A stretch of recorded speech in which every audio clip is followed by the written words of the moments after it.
Hello everyone, welcome again to learn with Deeptiman. तो आज हम करने वाले हैं अशोक के 14 शिलालेख। ये आपको याद नहीं होते हैं तो हम ट्रिक के माध्यम से इसे अच्छे से याद करने की कोशिश करेंगे। अगर आपने चैनल को सब्सक्राइब नहीं किया है तो प्लीज सब्सक्राइब कीजिए, बेल बटन को प्रेस कीजिए जिससे कि कोई भी वीडियो मैं अपलोड करती हूँ तो वो आप तक टाइम पर पहुंच जाए। वीडियो जो है अगर आपको अच्छा लगता है, पसंद आता है तो बिना लाइक किए आपको नहीं जाना है। तो चलिए अब स्टार्ट करते हैं अशोक के 14 शिलालेख। चलिए पहले हम इनके 14 जो शिलालेख हैं, 14 शिलालेख, उनको पढ़ लेते हैं। फर्स्ट है पशु बलि पर रोक, सेकंड है चिकित्सा व्याख्या का उल्लेख, थर्ड है 5 वर्ष का दौरा राजकीय अधिकारियों द्वारा, फोर्थ है भैरी घोष की समाप्ति और धम्म की घोषणा, फिफ्थ है महामात्रों की नियुक्ति, सिक्स है आत्मनियंत्रण की शिक्षा, सेवंथ है निष्पक्षता धार्मिकता के आधार पर, एट्थ है धम्म यात्रा, नाइन्थ है सच्ची भेंट व शिष्टाचार, 10th है प्रजाहित, 11 है धम्म की व्याख्या, 12th है स्त्री महामात्रों की नियुक्ति, 13 में है कलिंग विजय, हृदय परिवर्तन, विदेश यात्रा और धर्म प्रचार। इसके बाद लास्ट है धार्मिक जीवन। अब इसको याद कैसे करेंगे तो ये ट्रिक के माध्यम से हम देखते हैं। देखिए सबसे पहले आपको 1 2 3 4 5 6 ऐसे नहीं याद रखना है, आपको 1 2 3 4 5 6 7 8 9 10 11 12 13 14 इस तरीके से याद रखना है जब हम ट्रिक की बात करेंगे। ठीक है, तो ये है 1 में कौन रहता है? पशु रहते हैं। ठीक है, तो फर्स्ट जो है इसका ट्रिक है पशु बलि पर रोक, यानी कि 1 में पशु। ठीक है, तो इसको आप अपनी नोटबुक पे नोट करते जाएं। सेकंड है चिकित्सा व्याख्या का उल्लेख, तो इसको हमने 2 बोला था, तो 2 यानी कि कुछ टूटना, यानी कि जब कुछ टूटता है यानी टूटी हड्डी। अगर हड्डी टूटती है तो क्या होता है, हम चिकित्सा की व्यवस्था करते हैं। तो 2 से हम याद रखेंगे टूटी हड्डी तो चिकित्सा व्यवस्था। नेक्स्ट है 3 है यानी कि स्थिर, यानी स्थिर मत बैठो, 5 साल तक दौरा करो। अशोक अपने राजकीय अधिकारियों को कहते हैं कि 5 वर्ष का दौरा करो, स्थिर मत बैठो। तो 3 से होगा स्थिर, इसे आप ऐसे लगा लीजिए। उसके बाद आता है 4 भैरी घोष की समाप्ति और धम्म की घोषणा। तो 4 से आपको याद रखना है फोड़ना। तो जब कोई भी चीज फोड़ी जाती है तो कैसी आवाज आती है? धम्म की आवाज आती है ना। तो ऐसे याद रखेंगे इसको, फोड़ने पर धम्म की आवाज आती है। उसके बाद है 5 है महामात्रों की नियुक्ति। अब यहाँ पर किसी का अपॉइंटमेंट किया जा रहा है, तो इसका मतलब है 5 से लगाएंगे कि फाइल में महामात्रों का अपॉइंटमेंट। ठीक है, इस तरीके से याद रखना।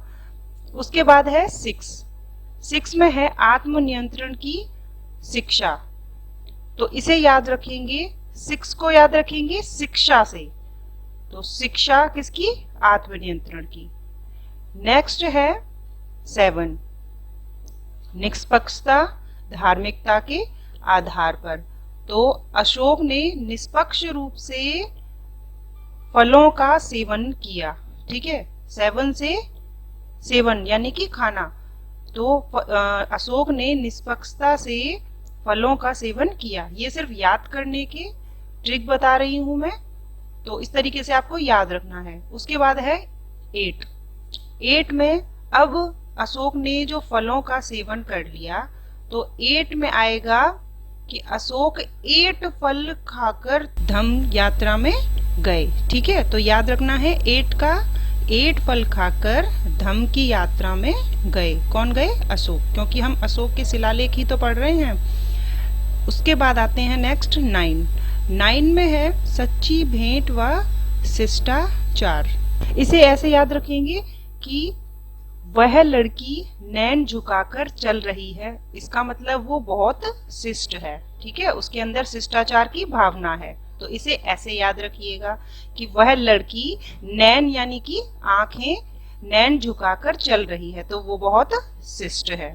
वही नैन झुकाकर चलेगी तो उसके अंदर शिष्टाचार की भावना है, तो याद रखेंगे कि वह लड़की नैन झुकाकर चल रही है तो वो शिष्ट है। इसे इस तरीके से याद रखना है।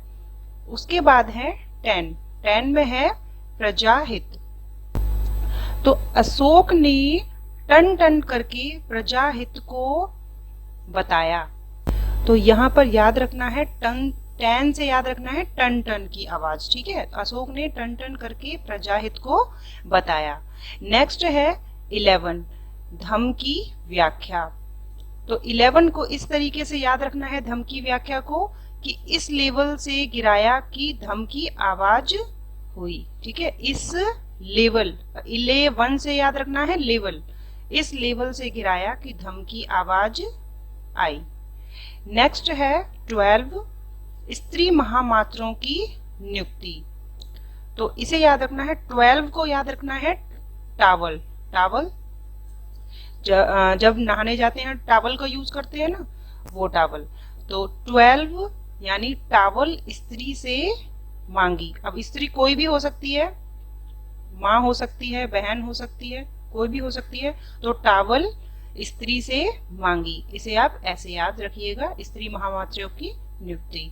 उसके बाद है 13। 13 में है 13 यानी टीन। अब टीन ये एज कौन सी होती है? टीन एज वही होती है जिसमें मारपीट, हृदय परिवर्तन, यात्रा, ये सभी होते हैं। तो इसमें है कलिंग विजय, हृदय परिवर्तन, विदेशी यात्रा और धर्म प्रचार। तो जब कलिंग का युद्ध हुआ था उससे रिलेटेड है ये वाला शिलालेख। तो 13 को याद कैसे करना है कि टीन एज में ही हृदय में परिवर्तन होता है, विदेश यात्रा करते हैं। तो ये सब किस में करते हैं? टीन एज में। तो इसे इस तरीके से याद करना है 13, ठीक है। लास्ट है 14। 14 यानी कि फोर्ट। फोर्ट जिसे किला कहते हैं हम हिंदी में। अशोक ने कहा मेरे साथ किले में आकर धार्मिक जीवन बिताओ, ठीक है। तो इस तरीके से ये आपके 14 शिलालेख के याद करने की ट्रिक है जो कि आपको एग्जाम में याद रहेगी। इसे आप 1 या 2 बार देखेंगे, उसी में आपको ये अच्छे से याद हो जाएगी। तो इसी तरीके से छोटी छोटी ट्रिक से मैं आपको वीडियो जो है वो प्रोवाइड कराती रहूंगी। मिलते हैं नेक्स्ट वीडियो में। Thank you.